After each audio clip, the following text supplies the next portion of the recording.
Welcome to the Golden State Media Concepts College Football Podcast, your ticket to all things college football. Are you looking to get your college football fix? Looking to get the latest news on your favorite school's team? Join us as we talk college football, from the national championship to college rivalries to bowl games to the Heisman Trophy to which conference is the best. We've got you covered for the Big Ten, SEC, Big 12, Pac-12, ACC, and everything in between.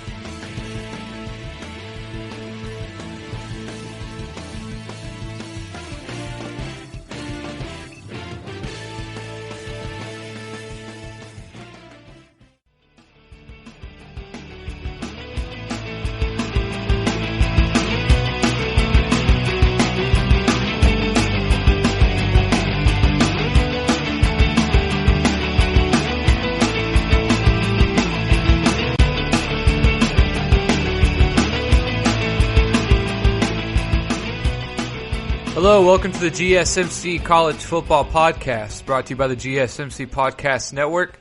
I'm your host, Nick Bowles, and I hope you're having a good day or night whenever you're listening to this and wherever you are.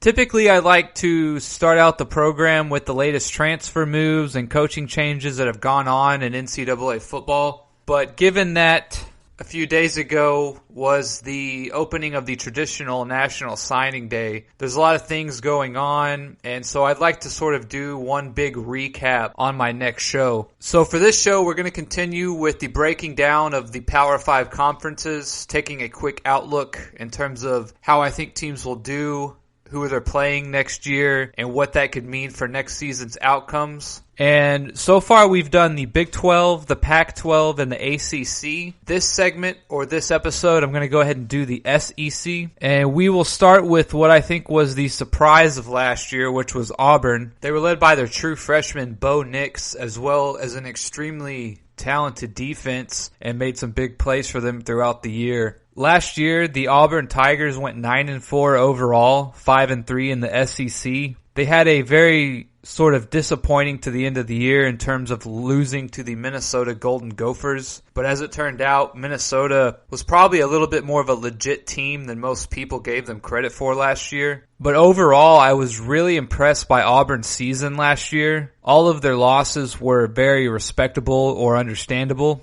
And so if we take a quick look at their 2019 campaign, they opened up the year beating Oregon 27-21, which was an impressive win. Also considering Oregon went on to have a very good year. After Oregon, they beat Tulane and Kent State, as they should have. Then they played Texas A&M and beat them 28-20 in Kyle Field, which was a nice win. They beat Mississippi State, and then lost to Florida in Gainesville 24-13. Then they had a week off. Then they played the Arkansas Razorbacks and beat them 51-10. They played the LSU Tigers extremely close, probably one of LSU's tougher games of the year, and lost to them 23-20. They then beat Ole Miss 20-14. They had another week off. Then they lost to the Georgia Bulldogs 21-14. They beat Samford Bulldogs 52-0, as they should. And then their most impressive win came against Alabama when they won 48-45. Obviously, Alabama was not playing with Tua at this time. No matter how you want to slice it, beating Alabama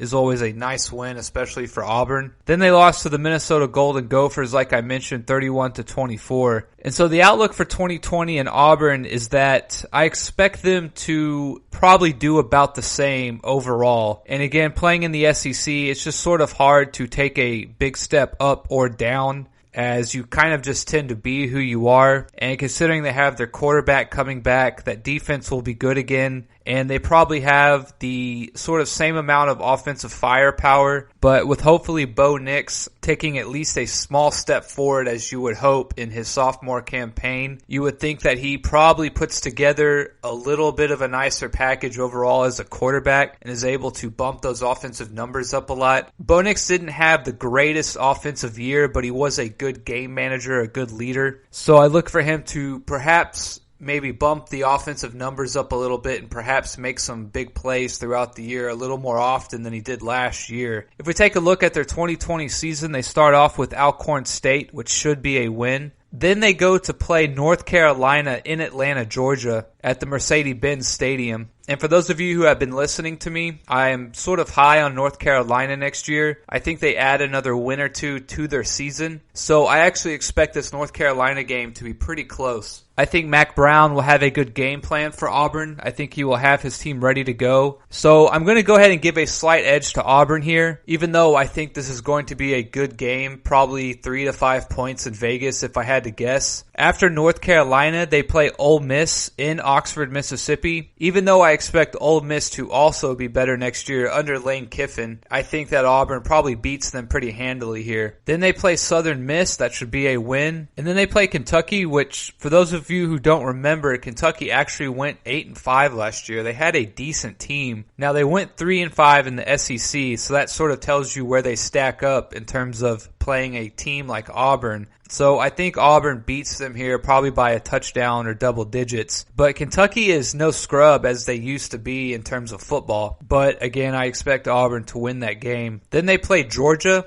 And of course with Georgia, I'm expecting big things next year. Mainly because I expect Jamie Newman to give that offense a whole new look and give them some much needed firepower that they have not had in the past at the quarterback position. While at the pros, I am not a big fan of the dual threat quarterback simply because I think the athletes are too strong and too big and hit too hard and too often for you to be a dual threat quarterback a la RG3. I do like dual threat quarterbacks at the college position. I think you almost have to have one if you're not a big name program with a big time offensive line and big-time receivers who can protect your quarterback. I think you need a dual-threat quarterback who can make things happen on his feet. And while Georgia is not lacking for the athletes in terms of wide receivers or their line up front, I still think that their quarterback position has been missing something. And if you're not going to have the best in-the-pocket, pro-style quarterback, then let's go ahead and get a good dual-threat quarterback. And I think Jamie Newman does that. So I am actually expecting Georgia to maybe rival for the SEC championship next year, just sort of a precursor before we talk about them. I am expecting big things from Georgia next year. I expect them to play in the SEC championship. That being said, I expect Auburn to probably lose this game. Again, if that defense can be as good as they were last year, and if Bo Nix can take a step up in terms of being able to make some big plays and put together some better drives, then I think Auburn could also be looking at maybe another surprise year. And I expect this game to probably be a lot closer than people give it credit for as well. I think it'll be a low-scoring game overall, 21-21 or something like that, which for football standards these days is a low-scoring game. I expect it to be something under that. I think it's going to be a good game. It's going to be a slug-out game, a dirty game. It's going to be a pound-the-rock sort of game. I think perhaps a play or two by Jamie Newman with his legs might be the difference. So I give Georgia the edge here, especially considering that they're playing in Georgia. Then they play the Aggies again. They will play in Auburn. This is probably one of the harder games I've had to pick. I think this will probably be a pick'em game next year in Vegas, maybe 3 points to Auburn. I'm expecting Jimbo Fisher and the Aggies to take a step forward next year. I think this is a good year for them to perhaps make some noise in the SEC West, mainly because LSU is losing so many people. There are some questions for Alabama at quarterback, and I think Jimbo getting another year of his system and his players underneath him and running the style of football that he wants to run, along with a couple good recruiting classes beginning to come up to the top. A&M could surprise some people. Again, the Aggies tend to have a little bit of a problem when it comes to living up to the hype sometimes. They sort of disappoint in the end.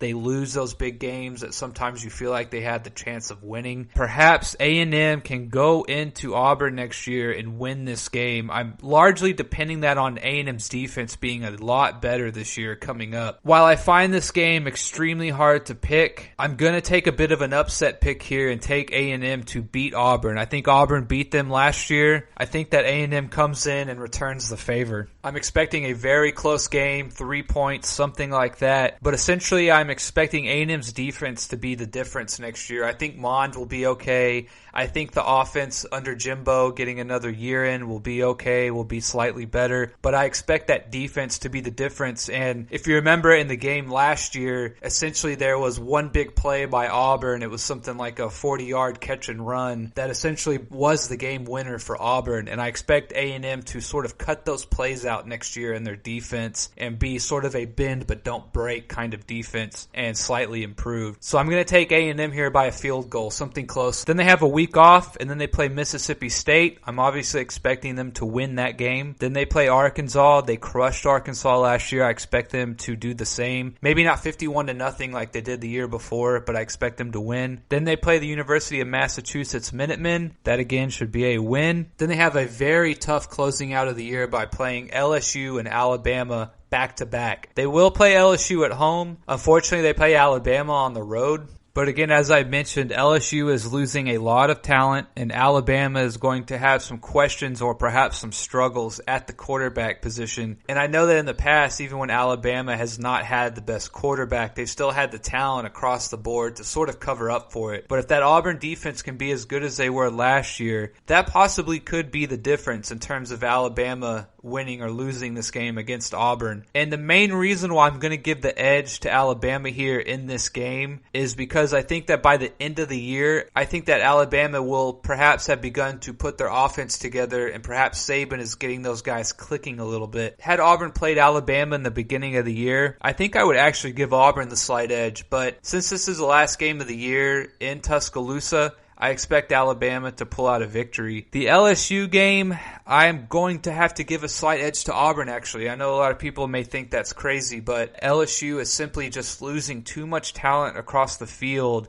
that I think Auburn is able to sort of come in with their consistency and not losing as many players as LSU has. Both of these games are close. I think they're low-scoring defensive battles. Auburn perhaps pulls out the win against LSU, but loses in the end to Alabama. So all that being said, I expect Auburn to go 9-3 next year before the bowl game. So that essentially puts them exactly where they were last year. As I said earlier, I expect Auburn to essentially be the same team and have about the same record. That'll wrap up Auburn. So when we come back, we'll do the Florida Gators next. Stay tuned.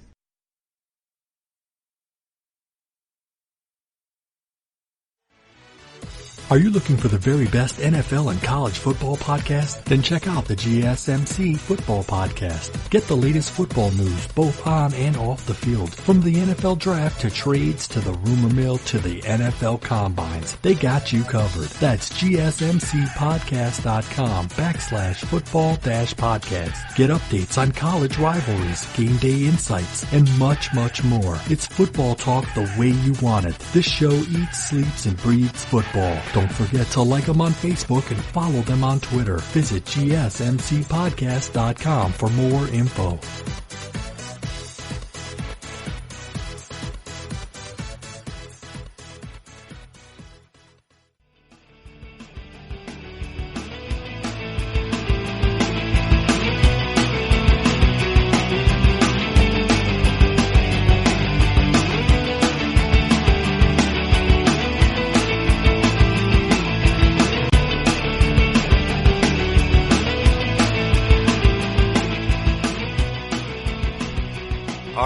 Back to the GSMC College Football Podcast.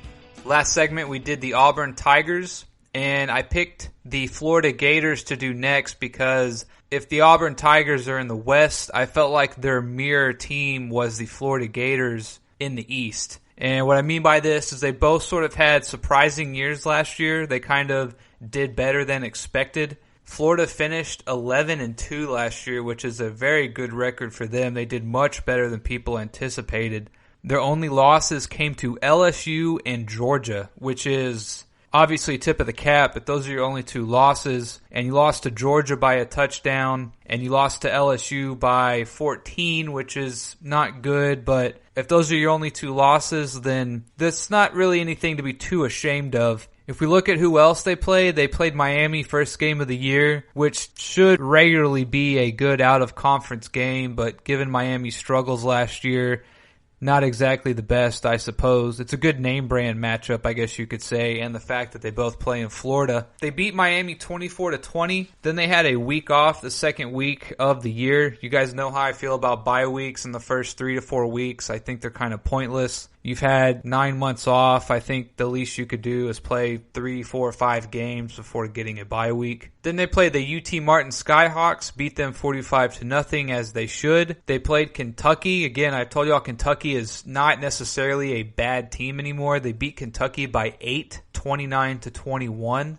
Then they played Tennessee. They beat Tennessee very handily in Gainesville, 34-3. Then they played the Towson Tigers, beat them 38-0. Then they started getting into the meat of their schedule. They played Auburn and won 24-13, which is a good win. As I mentioned a second ago, they lost to LSU 42-28. Then they beat the Gamecocks in Columbia 38-27. They had another week off after that, and then came the loss against Georgia, which they lost 24-17. Then they beat Vanderbilt 56-0, and then they beat Missouri 23-6 in Columbia, Missouri. Then they had another week off, and they played the Florida State Seminoles, and they won 40-17. Then they played Virginia at the end of the year in the Capital One Orange Bowl. And I thought Virginia actually played them very well. I thought Virginia was going to be a little outclassed in terms of the athleticism across the field, but Florida was able to pull out a win 36-28. So all in all for Florida, although I'm not too impressed by their strength of schedule last year, I know playing LSU and Georgia is nice and Auburn is nice. The rest of their schedule is not too impressive. I mean, they did win their bowl game in the Orange Bowl, which is nice. But considering after that, your toughest competition was South Carolina or Kentucky or maybe Miami, that's just not all that great. I think that's why a lot of people maybe are not quite giving them the credit they deserved in terms of last year. Or they kind of thought it was a bit of an empty win, even though they did so well. So if we look at who they play this year, they start off the year with Eastern Washington, Kentucky, South Alabama, and Tennessee. Those should all be wins. Then they play the South Carolina Gamecocks. That should be another win. So they should definitely start the year off 5-0, I would say. Perhaps Kentucky or Tennessee, one of those teams, is able to sort of pull off an upset, but I don't really see it. Then they play LSU in Gainesville. And LSU is such a big question mark next year. This is another game I've had a tough time sort of trying to get a feel for. And I'm going to have to give LSU the slight edge here. I think that Florida is going to take a step back next year. Their quarterback, Kyle Trask, who is probably going to be the starter, I do not think he has a whole lot more room for improvement or to sort of break any kind of ceiling. I think that he sort of is who he is, which is essentially a top-level game manager.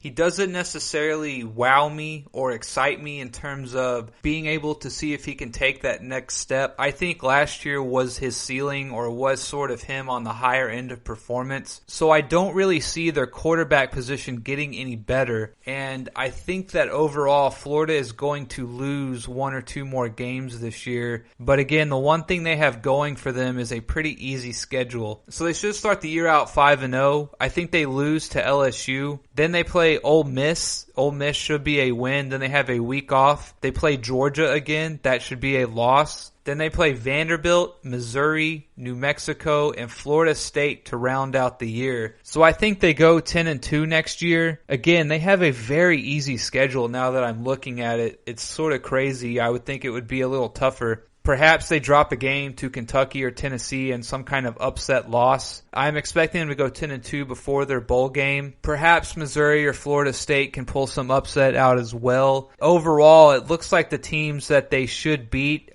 it doesn't really look like there's any question of them beating them, and I expect them to lose against LSU and Georgia again. Now, I could be wrong. Trask could take a step up, or that team's offense could do even better. Their defense is pretty solid, as we saw last year. So it could be that they beat LSU. If LSU is such a big question mark, as I think they will be, and they are sort of struggling to perhaps find themselves or to gain some kind of identity, it could be that Florida goes 11-1 before the bowl game. game. Now, unfortunately for them, even if they do beat LSU and go 11-1, I have Georgia essentially running the table in the SEC East, as we'll get to next segment. So I don't think they have a chance to go to the SEC championship game. So unfortunately for Florida, while I think they will have a very good year next year as well, mainly due to their scheduling, I think that Georgia wins the East, and I think that Georgia is going to go to the SEC championship game. And I think the difference will essentially be that Georgia is going to beat Florida.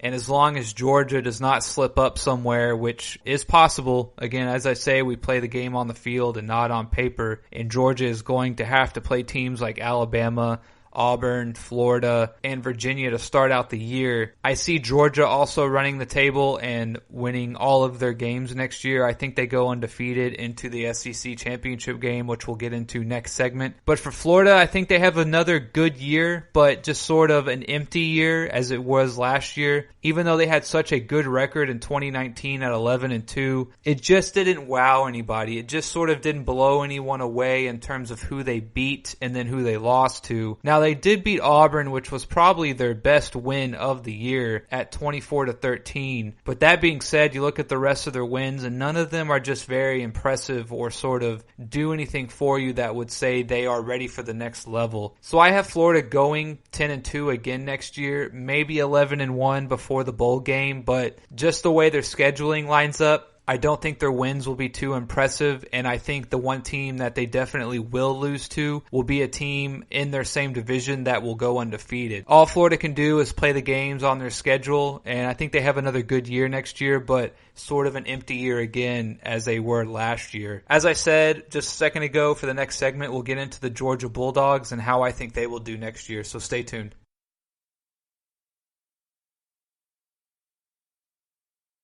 Tired of searching the vast jungle of podcasts? Now listen close and hear this out. There's a podcast network that covers just about everything that you've been searching. Hey! The Golden State Media Concepts Podcast Network is here. Nothing less than a podcast bliss with endless hours of podcast coverage. From news, sports, music, fashion, cooking, entertainment, fantasy, football, and so much more. So stop lurking around and go straight out to the Golden State Media Concepts Podcast Network. Guaranteed to fill that podcast itch.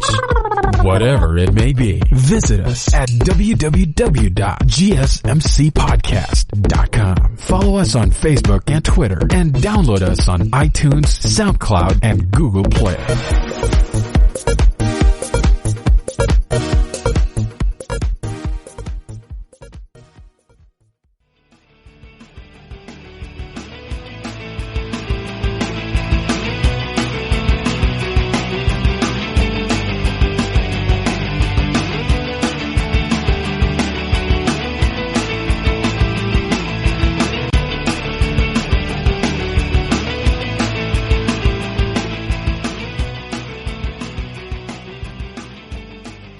Welcome back to the GSMC College Football Podcast.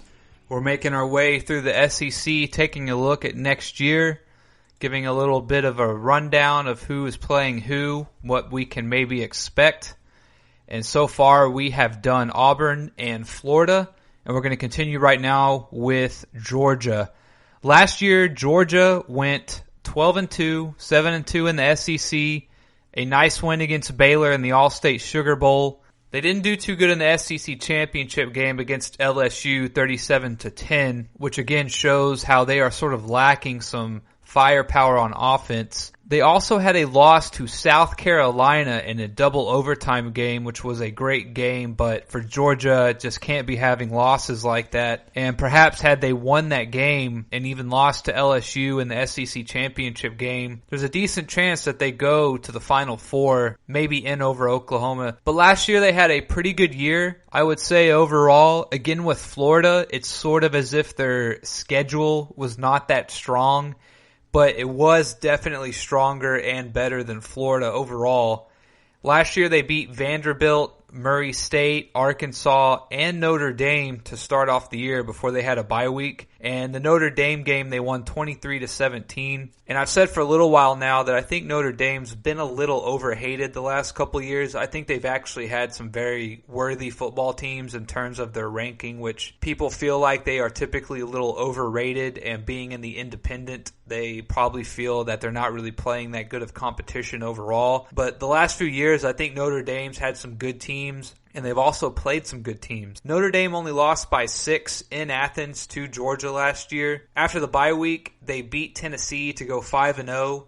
And then that's when they lost to South Carolina in the double overtime game. They skunked Kentucky 21-0, then had another week off. They beat Florida by 7, 24-17. Then they beat Missouri, Auburn, Texas A&M, and Georgia Tech to end the year. Then they lost to LSU in the SEC championship game, and then beat the Baylor Bears by 12 in the Sugar Bowl. And so if we take a look at what they're going to be doing next year, I actually think their schedule gets a little easier. Now, they do throw in Alabama, but in terms of the rest of their games, everything else is much easier. They start out the year playing Virginia.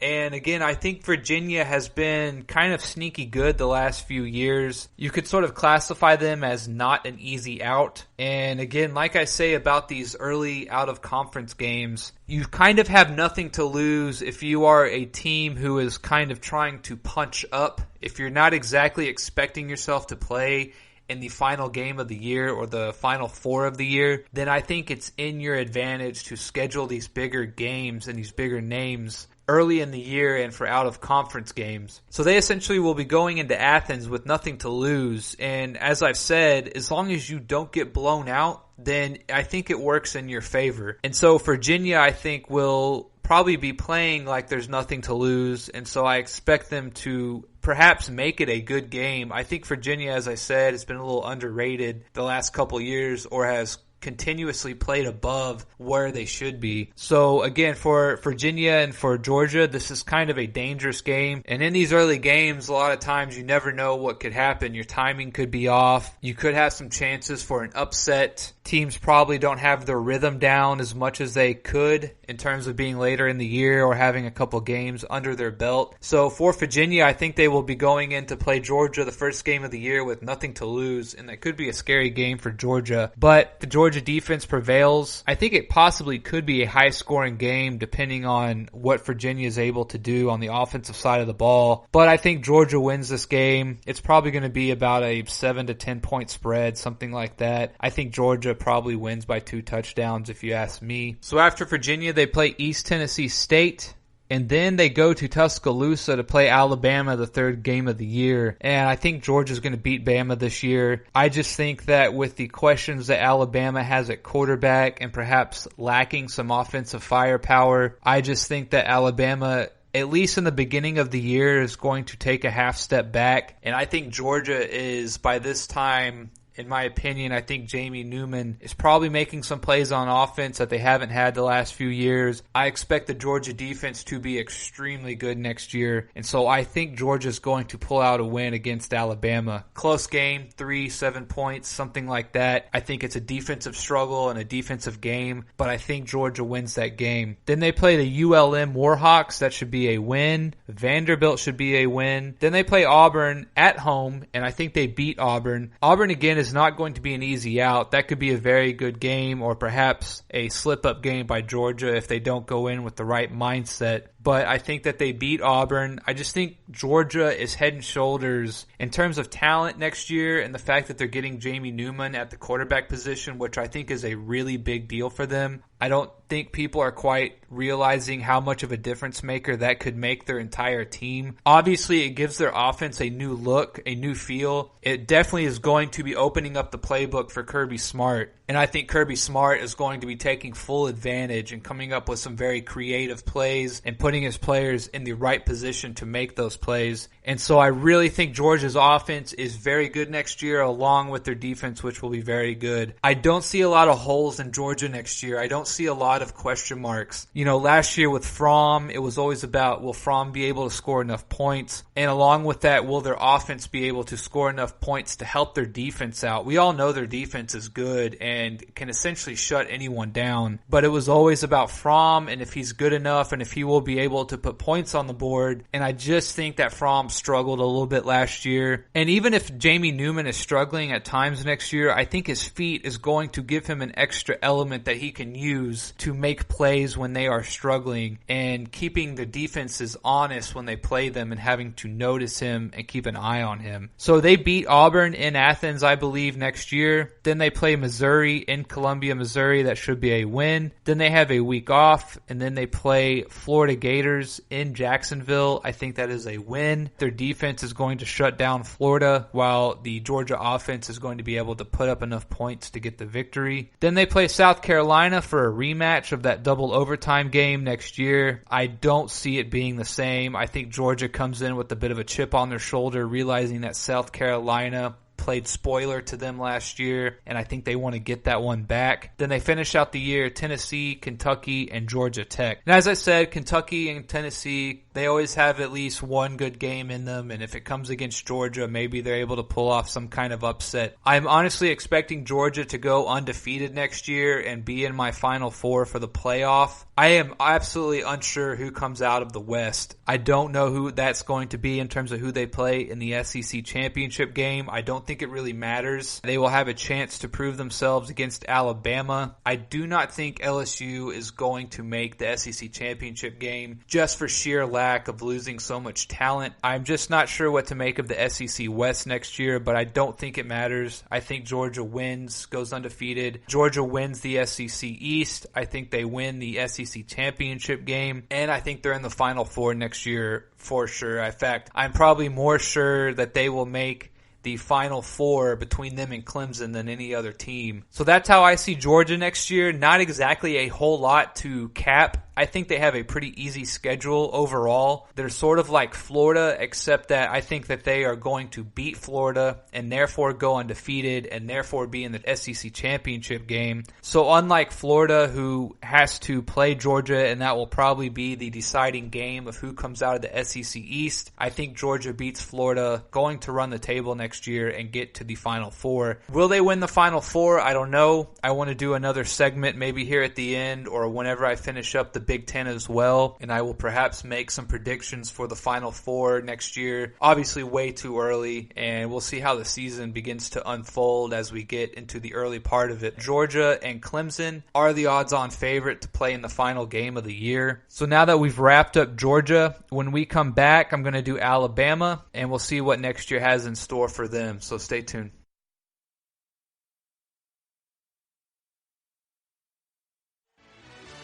Are you looking for help for your fantasy football team? Check out the GSMC Fantasy Football Podcast. Get today's best advice on who to start, who to sit, even who you should draft. From sleeper picks to red hot lineups, they got it all covered for you. That's GSMCpodcast.com/fantasy-football-podcast. We'll cover traditional leagues, dynasty, PPR, even IDP leagues. When you need fantasy help, there's just one show to hit up. Don't forget to like them on Facebook and follow them on Twitter. Visit GSMCpodcast.com for more info.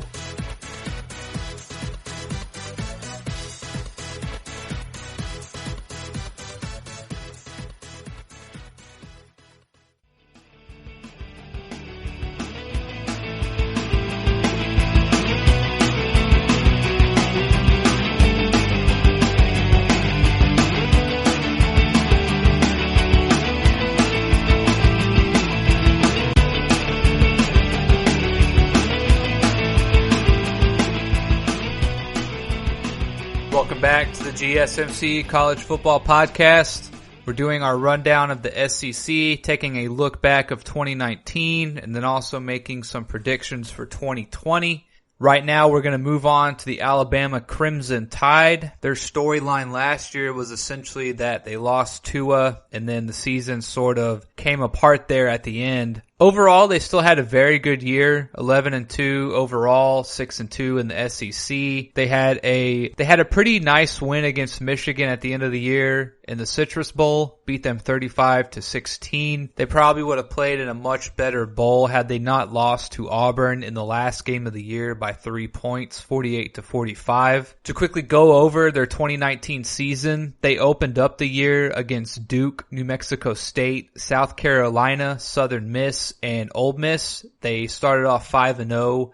They won all of those games pretty handily. The two closer games of those 5 was South Carolina, which they beat 47-23, and then Ole Miss, which they beat 59-31. And those were the closer of the two games. So that should tell you what you need to know about that. Then they had a week off, and then they went and played A&M in Kyle Field. They beat them pretty handily, 47-28. Then they played Tennessee, beat them 35-13, played Arkansas, beat them 48-7. And just to give a quick reminder, it was in the Tennessee game that Tua originally got hurt. He skipped the Arkansas game and then came back against LSU.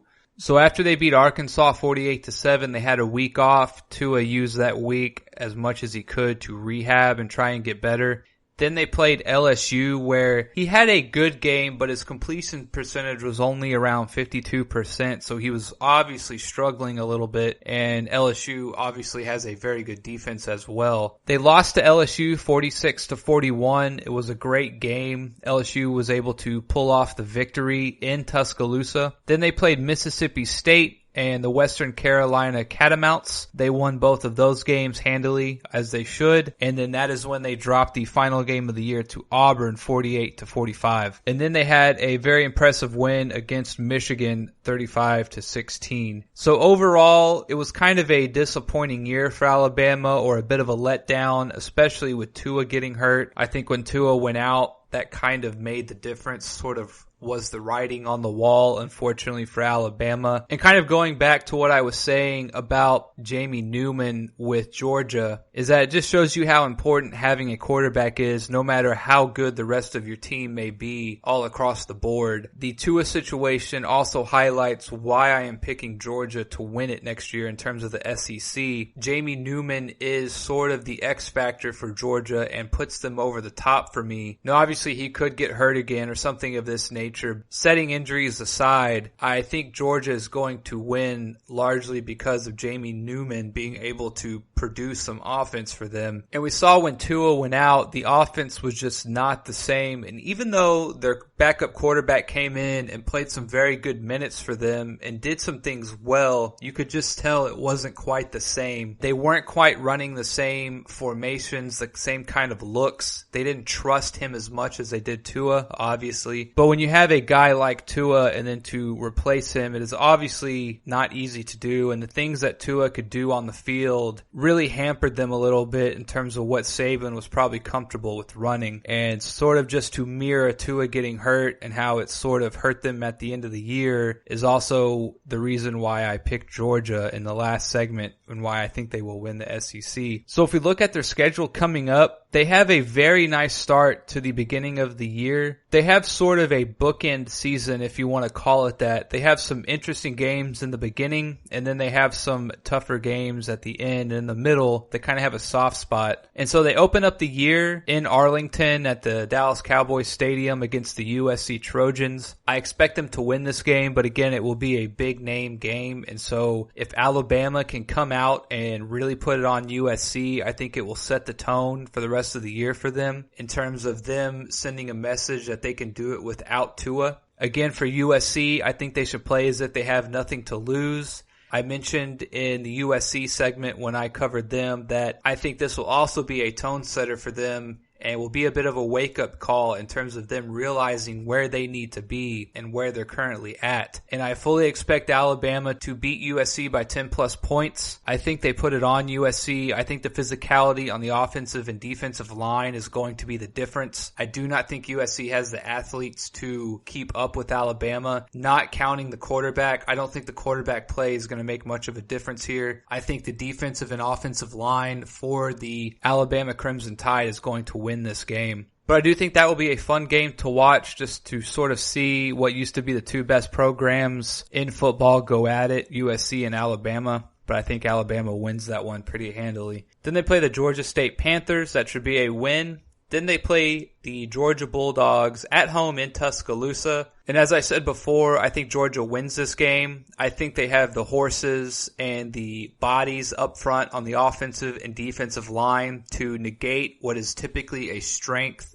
for Alabama and maybe is now even an advantage for Georgia in that the difference will essentially be Jamie Newman. I think he will make one or two more plays than the offense of Alabama is able to make, and I think that will be the difference. So I think Georgia wins a close game here in Tuscaloosa against Alabama. Then they play the softer part of their schedule that I mentioned a second ago in the middle of their season. They play Kent State, Ole Miss, Arkansas, Mississippi State, and Tennessee for the next 5 games before they have a week off. So I'm looking for Alabama to start the year off 7-1. Who knows if USC is able to pull off some kind of upset, but I don't see it happening. So after going 7-1, theoretically they will have a week off and then they will play LSU. I think they beat LSU in Baton Rouge. I think LSU losing so much talent across the board is something that Alabama will be able to take advantage of on the offensive and defensive line. Also, the LSU secondary is probably going to be hampered a little bit with the amount of talent that they lost. So I see Alabama maybe making 1 or 2 big pass plays against that secondary to make the difference, and I think they pull out the win against LSU. Then they play the UT Martin Skyhawks. That is obviously a win. And then they actually have 2 more difficult games here to end their season against Texas A&M, although they play A&M at home in Tuscaloosa, and they play Auburn Tigers next in Tuscaloosa as well. And I just have a feeling Alabama is going to drop one of those games. I'm not quite sure which one. I would say they probably have a slight edge in both to win. But just knowing college football, I feel like one of those teams is going to catch Alabama and one of them is going to win. If I had to guess, I would say Auburn maybe pulls off an upset here. I believe I pick Alabama to win both of these games, but it would not surprise me if one of those teams beat Alabama. So I'm looking for Alabama to go 10-2, maybe 11-1. If they can sort of get it together towards the end of the year. And if Alabama does have it going at the end of the year, then I think they finish off strong in terms of beating A&M and Auburn. If perhaps by the middle of the year or when they play that LSU game coming off a bye week, it looks like that they're struggling a little bit on offense, then I could very easily see A&M or Auburn beating Alabama in one of those 2 games. But if Saban is who he is, which he's proven that without a doubt he can coach a football team, I'm thinking that after the bye week for those last 4 games, I think he perhaps makes some adjustments if they are struggling on offense, and that perhaps they can finish out the year strong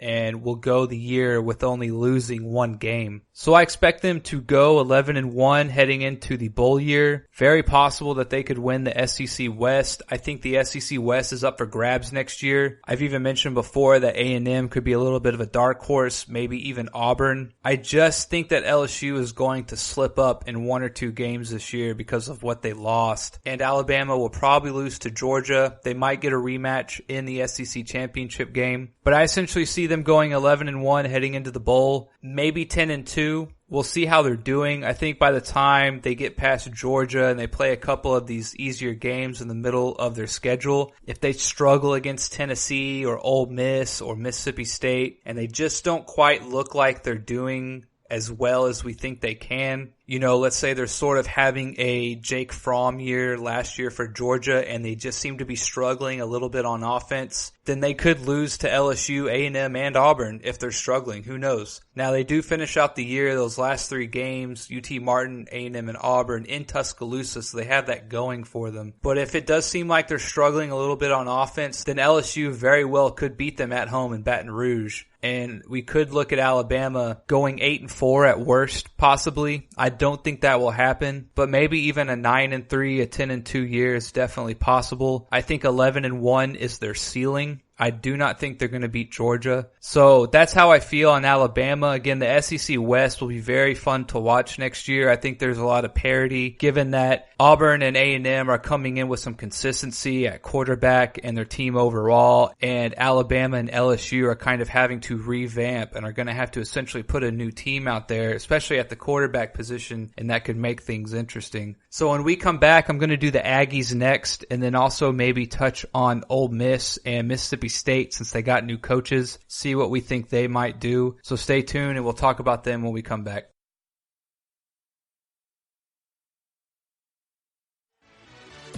Check out the show that's built on the MMA, from the UFC to extreme cage fighting. They got the fights covered. Check out the GSMC MMA podcast. Get the latest news on past or upcoming fights. Join us as we talk to and about some of the biggest names in the MMA, past, present, and future. When it's the fight game, there's just one show to check out. GSMCpodcast.com/MMA-podcast. Don't forget to like them on Facebook and follow them on Twitter. Visit GSMCpodcast.com for more info.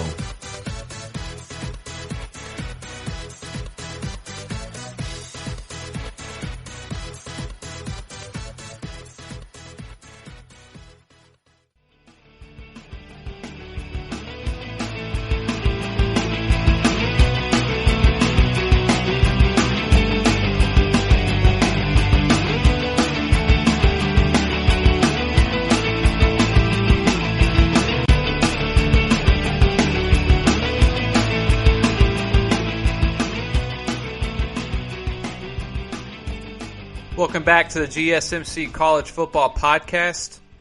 For this segment, I think I'm going to do the two Mississippi teams, Mississippi State and Ole Miss, since they got two new coaches. I want to sort of quickly touch on them since they are both sort of turning a new leaf at their schools, and we are looking forward to seeing what they are going to do. Real quick, last year, Mississippi State was 6-7 overall, 3-5 in the SEC. They did not really have a signature win last year. They beat Arkansas pretty good, 54-24. They had a 1-point win against Ole Miss. They beat Kentucky 28-13. But other than that, just wasn't a good year overall for them. And they lost 38-28 to the Louisville Cardinals in the Music City Bowl. And then if we look over at Ole Miss, they went 4-8 last year, 2-6 in the SEC. And really just nothing to write home about for Ole Miss. No bowl game at the end of the year. So a tough year for Ole Miss, and Mississippi State did not do much better. But the one thing we are expecting from both of these two teams is to be much better on the offensive side of the ball, given their coaching changes. And for Ole Miss, I'm actually very interested to see how they do next year, given that they have a very tough schedule, especially when you look at them compared to what Mississippi State has. So Lane Kiffin will have his work cut out for him next year. They open up the year at NRG Stadium in Houston, Texas versus the Baylor Bears. And this could be one of those weird games that perhaps if Lane Kiffin can get that offense going and they come in, first game of the year, again, like I said, they're playing a much better team, a much more highly ranked team, a team with bigger expectations and aspirations than what Ole Miss probably does, and they should be playing as if they have nothing to lose. If Ole Miss can go in there and shock the world, which considering Baylor is typically a offensive team, although last year and the last few years their defense has been very good. Their defensive line and defensive front right now is very good, and they just had their new coach who is going to be bringing a defensive mindset to the game. Who knows if Ole Miss can maybe go in there and shock the world, quote unquote, and pull off an upset victory against Baylor. I don't think it's going to happen. I think Baylor wins. I think this could be a high scoring game where maybe Ole Miss is able to get a lot of reps on offense and sort of work out the kinks, as it were, for Lane Kiffin. And perhaps it could be a good game for them in terms of a first game of the year to see what they can do on offense. So that's probably a loss. Then they play the Southeast Missouri Redhawks. That should be a win. Then they have a very tough next three games. Auburn, LSU, and Alabama. Probably all losses. Then they play Vanderbilt. I think they will beat Vanderbilt. Then they play the Florida Gators, another tough game for them. Florida should win that game. Then they play the Yukon Huskies. They have a week off, and then they finish off with Texas A&M, Arkansas, Georgia Southern, and Mississippi State. So before their last game of the year, I'm looking at them to be 5-6, and will probably have to beat Mississippi State to make a bowl game. I think that Mississippi State is going to win. I just have some confidence that Mike Leach is going to have the upper hand in terms of being a first-year coach at Mississippi State compared to Lane Kiffin at Ole Miss. I am looking for Mississippi State to maybe win that game at the end of the year and play upset or spoiler to Ole Miss getting into a bowl game. So Ole Miss could be anywhere from 7-5 to 5-7, somewhere in that range. We're looking at probably about a 500 team. If we look over at Mississippi State, they play New Mexico, North Carolina State, Arkansas, and Tulane to open up the year. So I am thinking Mike Leach is going to get these guys out to a 4-0 start. Then they play Texas A&M. They have a week off. Then they play Alabama, LSU, and Auburn. They probably will be 4-4 after the Auburn game. Then they play Missouri, Kentucky, Alabama A&M, and Ole Miss. I am thinking Mike Leach is going to get 2 wins out of those last 4 games, and Mississippi State will go to a bowl game. I am more confident that Mississippi State will go to a bowl game than Ole Miss, more than likely. And I think Ole Miss will be struggling to get to that 6th win. But I think you're essentially looking at 2 500 teams next year. I think with the coaching changes being very offensively minded, I think that helps them with the camaraderie of their team overall. Kids typically just like to play for a more offensively minded team. And overall, I think it has a good chance to change the culture there. And instead of trying to think of Ole Miss and Mississippi State constantly trying to slug it out with the rest of the SEC for a couple wins, I think that they are able to maybe say that we're going to attack the SEC from a different angle, and I think that could help them overall. It's their first year, so I'm not exactly expecting much from them. I think if they both go 500, 6-6, and they can both get into a bowl game, I think those are 2 good years for them to start off, and that's kind of what I'm expecting. So when we come back, I'm going to take a look at Texas A&M. Texas A&M and Auburn, as I said earlier, are kind of my dark horses for the SEC West next year, given the struggles that I think Alabama and LSU could possibly have. So when we come back, I'll dive into A&M's schedule and what I'm expecting from them. So stay tuned.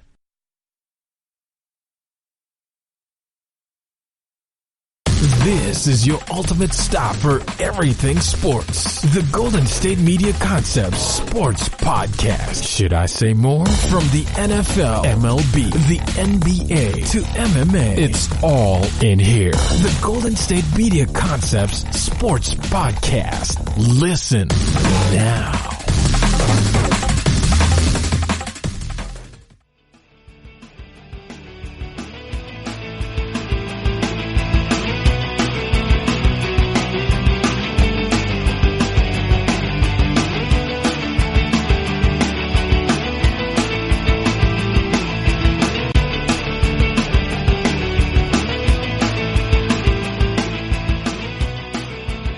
Welcome back to the GSMC podcast. This is the last segment. We're going to do the Texas A&M Aggies as our last team for the SEC. And just to sort of recap what I said in the first segment, I know that National Signing Day was a couple days ago, and there's a lot of things going on, so I thought I would give the weekend and a few days to sort of let the dust settle, let the last few recruits make their commitments and sign their letters. And then I will probably do a big review of how all of the recruiting classes ended up this year, who ended up where, what I think it means, and sort of make that one big podcast episode. And we still have the Big Ten to cover after I do the SEC and A&M in this segment. So A&M is sort of a team that I've had my eye on since they've hired Jimbo Fisher. I think him, along with Tom Herman in Texas, have been sort of interesting to see how these two teams have developed over the last couple of years, especially since those teams used to be huge rivals. And then obviously A&M made the move over to the SEC, which I think overall has been good for them. They have done much better in the SEC than anyone would have ever thought, to be honest. And when they got Jimbo, I just found it as a surprising move to leave from Florida State, where he had won a championship with Jameis Winston, and then for him to go over to A&M just sort of always intrigued me, and I just sort of found it to be an interesting hire. And I really felt as if A&M was trying to make a move, or was really trying to solidify themselves for the future. And overall, to me, I think it showed that they understood that they were up against some very formidable opponents in LSU and Georgia and Nick Saban at Alabama, along with Florida and Auburn. And they made a move, and it just sort of got my attention. And I've liked what I've seen so far from Jimbo, mainly in his recruiting. A&M's been recruiting better than they ever have been. And so Jimbo so far has been worth the money for A&M and that huge contract they gave him. And so real quick, let's just jump into how they did last year. They were 8-5 overall, 4-4 in the SEC. It seems like they really missed some opportunities to possibly win some bigger games the last couple years than what they should have. If you remember, 2 years ago, they lost to Clemson by 2 points. They also lost to Clemson last year, 24-10. And although the score is 2 touchdowns, they really, for the most part, kept up with Clemson, except for a couple plays where Clemson got out early and sort of put the game away in the first quarter even. And then A&M really played them pretty even for the rest of the game. A&M is getting there in terms of trying to challenge for one of the top spots in the SEC, which is no easy task.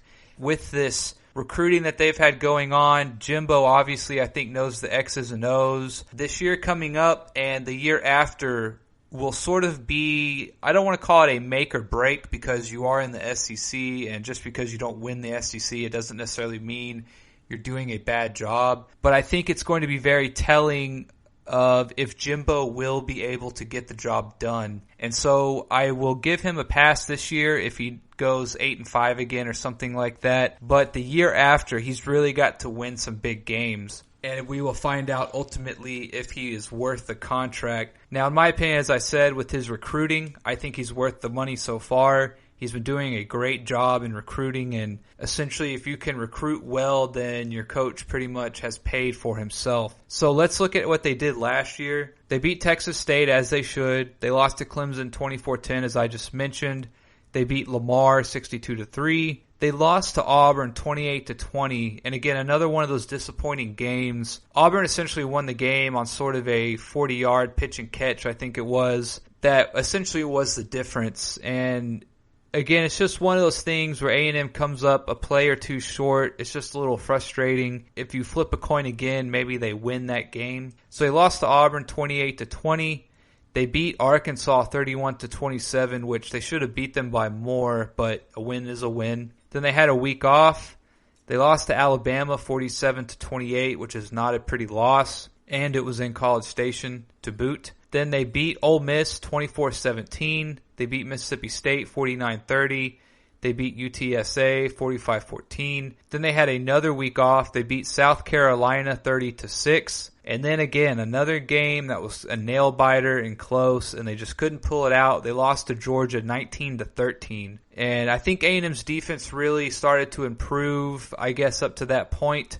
Now the next game they did get absolutely trounced by LSU 50-7. At the same time, LSU went on to win the national championship, and that offense was absolutely humming at that time of the year. But still, losing by 43 points is nothing to just sort of shake off. And if I remember correctly, I think that Jimbo has essentially made the keypad or the entry number to all the doors around the facilities 50-7 or 507 or something like that. An interesting story. Kind of tells you the difference between a coach who expects to win those big games and maybe perhaps someone before him like Kevin Sumlin, who didn't quite seem to ever get the job done. And not saying that Jimbo has gotten the job done yet either. He is bringing a different culture to A&M. I think he's going in the right direction overall. But that Georgia loss was really huge. I think that was a game that really could have perhaps changed how people view A&M and perhaps changed the direction that they were going in. But then they beat Oklahoma State in the Academy Sports Outdoors Texas Bowl 24-21. And they held Oklahoma State to 21 points, and this is where I was saying I think their defense throughout the year got better and better, minus the LSU game. But I will give them a small pass just because of who they did play. LSU was essentially at the top of their game at that time. And they held Oklahoma State to 21 points, which is impressive. And I expect that defense to be better this year, and I expect the offense to at least be the same. And so if we look at who they're playing this year coming up, Abilene Christian, that's a win. North Texas, that's a win. Colorado in Kyle Field, that's a win. Arkansas Razorbacks, that's a win in AT&T Stadium in Arlington, Texas. Then they play Mississippi State Bulldogs in Starkville, that's a win. They play Fresno State in Kyle Field, that's a win. And then they start to get into the meat of their season. They play Auburn in Auburn on October 17th, and this is a game they have to have. This is a game that they must win, and they must prove to people that they are for real and they are turning a corner, because if they go through and play this easy part of their schedule, which they should be 6-0 whenever they head in to Auburn, they have to win this game against Auburn and show the college world that they are ready for the next step, or at least that they can beat the easier opponents in the SEC. Then they play the South Carolina Gamecocks in Columbia. Again, I don't think that they should just beat South Carolina. They should beat them by 2 touchdowns minimum. Not that South Carolina is an easy team, but if A&M and Jimbo want to show that they're making the right moves, then they need to win that game big. And then what I like about their schedule is that they have a bye week after South Carolina on October 31st. After the bye week, they play Ole Miss and Vanderbilt the next 2 weeks, which should be wins. Then they finish out the year in Tuscaloosa at Alabama, and then they get to play LSU at home in Kyle Field. And essentially, their entire season will come down to playing Alabama and LSU these last 2 games of the year. And this is partly why I have A&M as kind of my dark horse in the SEC West. I think they should be undefeated going into Tuscaloosa to play Alabama. We'll see by the time they play Alabama if Alabama's offense is beginning to figure things out and Saban is getting the offense to get back to the level it was when Tua was at quarterback. But if they are struggling at all, or it seems as if they are having a Fromm type year, as I've mentioned before, in terms of their defense being good, which their defense will always be good, the amount of talent that they get and having Saban coach that side of the ball. If their offense is struggling at all, I think this is a year A&M could beat Alabama if A&M's defense is as good as I think it's going to be. I think their defense towards the end of the year showed us some things. They've got some really good recruits coming up, and I think their defense is going to be good. And this year, I look for Kelvin Mond to run the ball more with his legs. And I think he's a good to decent quarterback in the pocket. He's okay. He's a good game manager. I don't think he's the best pocket quarterback. But man, when he runs out of the pocket and he decides to take off, he can really make some big plays. You saw it against Oklahoma State in the bowl game. And when he decides to run from time to time, he can really make some big plays. And I think that Jimbo Fisher is going to call on Mond to run a little more this year. And I think that could really open up the A&M offense a little bit. Now, I'm a little worried about him getting hurt. He's had some knee issues in the past, but he definitely is a tough kid. He showed it against the Alabama game last year when they were getting blown out, and he absolutely refused to quit. I think that this year, A&M has a good chance to beat Alabama in Tuscaloosa if Alabama is struggling on offense. Now, if Alabama figures it out and Saban gets that quarterback up to par, then obviously Alabama is going to be back to being Alabama, and I have to give Alabama the edge. However, I think Alabama is going to struggle a little bit on offense. I think that the A&M defense can perhaps give them some fits, and I think that could be the difference. Then they play LSU at home, and I think that is huge to finish off the year. If they are going to try and go undefeated, and if they just beat Alabama in Tuscaloosa, I think coming back home to play LSU with what could possibly be on the line, I think that that could be a big game for A&M. And if LSU is struggling in terms of the amount of athleticism and talent that they are going to have to replace this year, I think that A&M could win that game as well. And I think A&M could possibly shock the football world this year, mainly due to their schedule, but also because of their 2 biggest competitors having a lot of question marks, and the fact that they get to end the year at home against LSU. And if they can beat Alabama the game before, I really think A&M could do some things this year in terms of coming out of nowhere or shocking the football world. And just to sort of give a little bit of reference, as you guys know, I like to put down some bets every once in a while. I put down $3 to win $200 on A&M to win the national championship at plus 6,600. If we go look at what the odds are now, Texas A&M is sitting at plus 3,000. So the odds have more than cut in half since I put that bet down. And it shows that a lot of other people are seeing what I am possibly seeing, in that their schedule is favorable. Their 2 hardest games, those teams have a lot of holes to fill. And as long as they can beat Auburn in the middle of the year and then finish out the year strong, Jimbo gets these kids playing, and he's got another year to get his system going. A&M has a good chance to shock the football world this year and perhaps win that SEC West. Now, going up against Georgia, let's say they do win the SEC West, I would have Georgia as probably a favorite in that game. And depending on how well A&M played them, though, if theoretically things happen the way we just laid it out, A&M could still make the playoff even if they lose that game to Georgia. Now, if they get absolutely smoked, then maybe that's not so much. But A&M has a very nice setup right now on the table for them this year, and I think a lot of that has to do with Jimbo and how he scheduled it. Obviously, he has scheduled some easier teams in the beginning of the year. Now, you can't blame him for the fact that the SEC West is having a down year this year, I think. They just have a very nice setup. They have a very nice table laid out for them. If Jimbo is the coach that A&M think he is when they hired him, and the way he's been recruiting, this could be the year that A&M kind of rolls the dice and they hit it. Maybe I'm getting a little ahead of myself and sort of calling too much of a pick, but if you just look at their schedule, you look at the fact that Alabama and LSU have a lot of question marks. Of all the teams to sort of pull a dark horse number on, I think A&M would be that team this year. So that's going to wrap it up for us. I had a lot of fun doing the SEC, and again, when we come back, we will do a big recap of the end of the recruiting season, who's gone where. There's still some big recruits out there that haven't committed yet. And so next episode, I look to do the Big Ten and do a big recap of how the recruiting year went in terms of the traditional signing day and where that put all the teams in terms of their ranking for the end of the year. Obviously, it looks like Georgia's going to get the number 1 ranking this year in recruiting, as well as Alabama being number 2 and Clemson number 3. But there's still a couple big names out there, and so after they've kind of committed and the dust has settled, we'll do a big recruiting recap next episode. So I appreciate you guys listening in. I always have fun doing this. And thank you for listening to the GSMC College Football Podcast, brought to you by the GSMC Podcast Network. Please remember to subscribe to our show and write a nice review. That always helps us. Please follow us on Facebook, Twitter, and Instagram. And I appreciate you guys listening in. You guys have a good rest of the day or night whenever you're listening to this. Thank you, and talk to you next time.